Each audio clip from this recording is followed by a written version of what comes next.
Ambassador Kethra of the Galactic Concordance adjusted her ceremonial robes as she approached the podium, her forearms trembling slightly.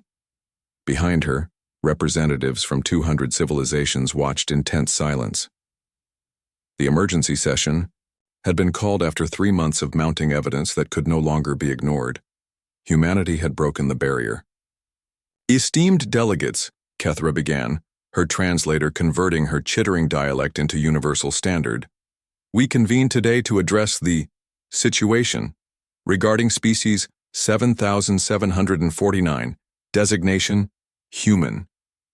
A ripple of nervous energy passed through the assembly.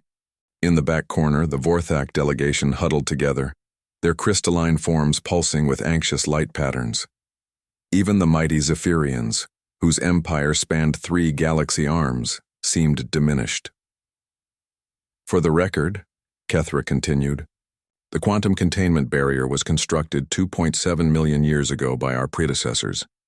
Its purpose was singular, to prevent any species from accessing the true nature of space-time manipulation. The barrier has contained over 47 million civilizations across known space. She paused, letting the weight of those numbers settle. Until now. Dr. Sarah Chen had never expected her doctoral thesis on quantum foam irregularities to change the course of human civilization. She certainly hadn't expected it to terrify half the galaxy. The readings are consistent across all our monitoring stations, she reported to the hastily assembled Earth Defense Council. Whatever we did 3 months ago when we activated the Heisenberg drive prototype, it's fundamentally altered our relationship with space-time. General Rodriguez leaned forward. In layman's terms, Doctor. Sarah pulled up a holographic display showing Earth's solar system. We've somehow learned to bend the rules. Ships that should take decades to reach the nearest star are arriving in weeks. Our communications are instantaneous across impossible distances, and according to these readings, she hesitated. What is it? President Zhang asked. We're not alone in having these abilities, but we're the first species to develop them independently, without guidance from what appears to be a galactic authority. Kethra's presentation continued with increasing urgency. The humans discovered quantum consciousness bridging entirely, by accident. They call it intuitive physics, the ability to understand and manipulate fundamental forces through what they describe as feeling rather than calculation. A delegate from the Hive Collective buzzed in alarm. Impossible. The mathematical complexity alone would require. Millennia of guided development, yes, Kethra interrupted. That's what makes this unprecedented. They've achieved in 3 months what we designed the barrier to prevent any species from reaching without our supervision. The assembly erupted in overlapping translations and alarm calls. Furthermore, Kethra raised her voice above the chaos, they're sharing this knowledge freely among their population. No restrictions, no hierarchical control.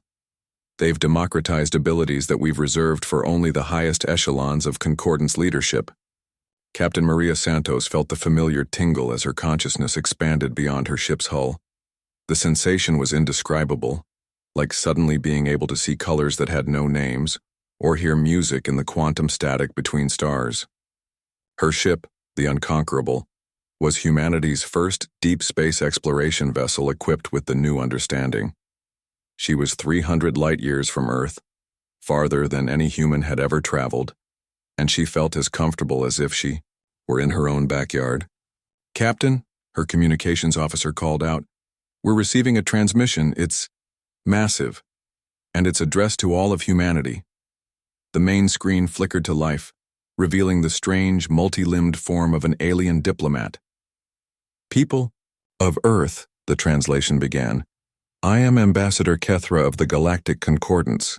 We have been monitoring your species since you first split the atom. We had planned to make contact when you achieved faster-than-light travel through conventional means, approximately 3,000 years from now. Maria felt her crew's attention sharpen around her.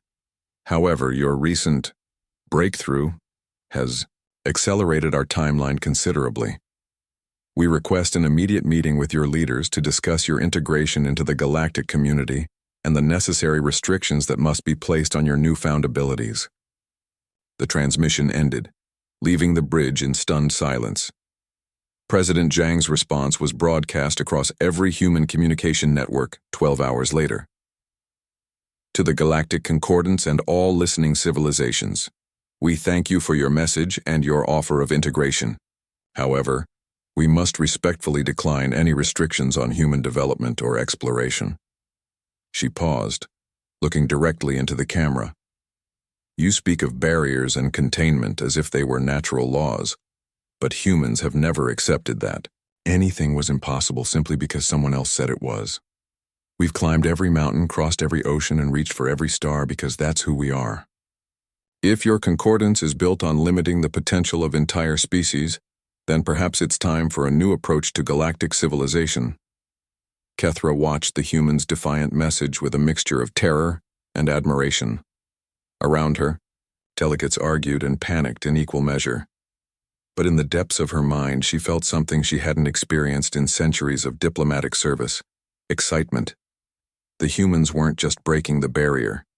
They were offering something the galaxy had forgotten existed, hope for something better. As reports flooded in of human ships appearing in distant systems, sharing their knowledge with any species willing to listen, Kethra realized that the age of containment was ending. The stars themselves seemed to pulse with new possibility, as if the universe had finally remembered what it meant to be truly free.